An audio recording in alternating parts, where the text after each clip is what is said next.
ഇതിന്റെ പിന്നിൽ പല ആളുകളും പ്രവർത്തിക്കാതെ നിൽക്കുക. കാരണം എന്ന് പറഞ്ഞു കഴിഞ്ഞാൽ ഇതിൽ നിന്ന് ആരും ബെനിഫിറ്റ്, അതിപ്പം മാധ്യമങ്ങളായിക്കോട്ടെ രാഷ്ട്രീയക്കാരായിക്കോട്ടെ, ആരും ഇതിന് ബെനിഫിറ്റ് എടുക്കാൻ നോക്കരുത്. ഇത് രണ്ട് പാവപ്പെട്ട രണ്ട് ഫാമിലീസ് തമ്മിലുള്ള ഒരു പ്രശ്നം. അത് അവർ തമ്മിലൊരു പ്രശ്നം ഇല്ലേനും, അതാണ് സത്യം. നമ്മൾ തമ്മിലൊരു പ്രശ്നം ഇല്ലേനും. ഇതിപ്പോ എങ്ങനെ പെട്ടെന്ന് ഉണ്ടായ ഒരു 2-3 ദിവസം കൊണ്ട് ഉണ്ടായ ഒരു വിഷയമല്ലോ. പുറത്തിരിക്കുന്നവർക്കാണ് പ്രശ്നം. അതെ, 2-3 ദിവസം കൊണ്ട് ഉണ്ടായ ഒരു പ്രശ്നമാണ്. അത് ഒരു അടിപൊളി, ഒരു നല്ലൊരു സുന്ദരമായ ഒരു സംഭവം ഇനി നടന്നിത്. മൊത്തം വാഴ്ത്തി അല്ലെ, ഈ മാതൃകാപരമായ അതൊന്ന് എന്താ പറഞ്ഞ, അതിനൊരു ചെറിയൊരു മങ്ങലേറ്റ് അത്. അപ്പൊ എന്താ പറഞ്ഞാല് നമ്മള് ഒരേ ടൈമിൽ റിയാക്ട് ചെയ്യരുത്. നമ്മൾ ഇതിനെ എന്താ പറഞ്ഞാൽ ഇത്രയും നല്ലൊരു മതസൗഹാർദ്ദപരമായ ഒരു കാര്യം ചെയ്തിട്ട് പിന്നെ ഇതേ മതങ്ങൾ തമ്മിൽ തന്നെ ഒരു എന്താ പറയാ ഇതാവാനും പാടില്ല. ഞാൻ എന്തായാലും അതിനെതിരെ തന്നെ, ഞാൻ എൻ്റെ ഫാമിലി അതിനെതിരാണ്. നമുക്ക് എല്ലാം സമൂഹത്തിലുള്ള എല്ലാവരും കൂട്ടി യോജിപ്പിച്ച് പോകണം എന്നുള്ള തന്നെ ആഗ്രഹം. അല്ല, താങ്കൾ എന്ത് ചെയ്തെന്ന് പറഞ്ഞാണ് ഈ കേസിനകത്ത് അതാണ് ഇപ്പോഴും ആളുകളുടെ ഒരു സംശയം. ഇപ്പം സമൂഹ മാധ്യമങ്ങളിൽ പലയിടത്തുനിന്ന് പല രീതിയിലുള്ള പ്രതികരണമുണ്ട്. ഇപ്പം ആ കുടുംബത്തിനെതിരെ, സ്ത്രീകൾക്കെതിരെയൊക്കെ അധിക്ഷേപിക്കുന്നൊക്കെ ഉണ്ട്. പക്ഷെ താങ്കൾ എന്താണ് ചെയ്തതെന്ന്? ഇല്ല, ഞാനൊന്നും ചെയ്തിട്ടില്ല. ഞാനിതൊക്കെ പരമാവധി ഒഴിവാക്കാനല്ലേ നോക്കിയത്. നമ്മളെ ഫാമിലി മൊത്തം നിന്നിട്ട് ഇവർക്ക് അനുകൂലമായിട്ടേ നിന്നിട്ടുള്ളൂ. ഇവരാരും ക്രൂശിക്കരുതെന്ന് തന്നെയാണ് നമ്മളെ മൊത്തം ഫാമിലിന്റെ അഭിപ്രായം. അത് നമ്മൾ ആ വാർത്താ സമ്മേളനത്തിൽ കൃത്യമായിട്ട് പറഞ്ഞു.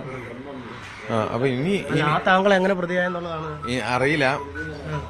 വീണ്ടും ഈ ഒരു വിഷയത്തില് ക്യാമറക്ക് മുന്നിൽ വന്ന് നിൽക്കുന്നതിൽ തന്നെ ഞാൻ മനപ്രയാസം എനിക്കുണ്ട്. അപ്പൊ ദയവ് ചെയ്തിട്ട് ഇത് നമ്മൾ രണ്ടു കൂട്ടരും എന്താ പറയുക, ഇങ്ങനെ ക്യാമറയുടെ മുന്നിൽ നിന്ന് അങ്ങനെ ശീലമുള്ള ആളുകളല്ല രണ്ട് ഫാമിലിയും. നമ്മളതായ ലൈഫിലേക്ക് വിടുക എന്നുള്ളതാണ് നമ്മളെ ദൗത്യം. കഴിഞ്ഞിക്കണ്. അർജുനെ നമ്മള് മൊത്തം കേരളം ചേർന്ന് ഇവിടെ അവരെ വീട്ടിലെത്തിച്ച് നമ്മൾ ആ ദൗത്യം മൊത്തം ഈ കേരളം സക്സസ്ഫുള്ളായി തീർത്തതാ.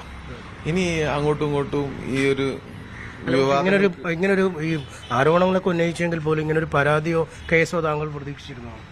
അതാണല്ലോ ഇപ്പം വന്നേക്കുന്ന പ്രശ്നം. കേസെടുത്താണല്ലോ വിഷയം വീണ്ടും ചർച്ചയാക്കി. അറിയില്ല അതിനെ പറ്റിയിട്ട്. ഞാനൊന്നും ഇന്നതുവരെ പോലീസ് വിളിച്ചിട്ടില്ല.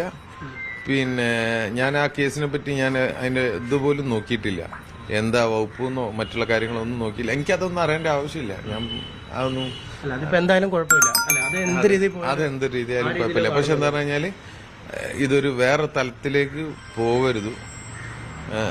എന്താണ്, ഈ സമൂഹത്തിനെ ഒന്നാക്കി കൊണ്ടുപോകണം എന്ന് ആഗ്രഹിക്കുന്ന ഒരാളൻ വിഷയത്തിൽ തന്നെ രണ്ട് ചേരിയായിട്ട് നിന്ന് കഴിഞ്ഞാല് അത് പിന്നെ ഞാൻ ഇത്രയും കാലം എടുത്ത എഫേർട്ട് വെറുതെ ആയിപ്പോവും. ഈ കുടുംബത്തോട് സംസാരിക്കുന്നുണ്ടോ ഇപ്പം? ഈ ഒന്നിച്ചിരുന്ന് സംസാരിക്കാൻ അല്ലെങ്കിൽ എനിക്ക് ഈ സമയം വരെ ആ വീട്ടിലേക്ക് പോവാ. നിങ്ങൾ വണ്ടി എടുത്തോളി, നമുക്ക് ഓരോ വീട്ടിൽ പോയി തരാം, നോ പ്രോബ്ലം. ഞാൻ അതിലൊന്നും എന്നോട് ഇങ്ങനെ പറഞ്ഞു വിചാരിച്ചിട്ട് അങ്ങനെയൊന്നുമില്ല. അവർക്കൊരു ബുദ്ധിമുട്ട് വരരുത്, അത്രേ ഉള്ളൂ. അല്ലേ, സംസാരം നടക്കുന്നുണ്ടോ ഈ നിലവിൽ പറഞ്ഞു തീർക്കാനുള്ള ആശയക്കുഴപ്പം? അതൊക്കെ ചെയ്യേണ്ടവർ ചെയ്യുന്നുണ്ട്. അതൊന്നും പ്രശ്നമുള്ള കേസല്ല.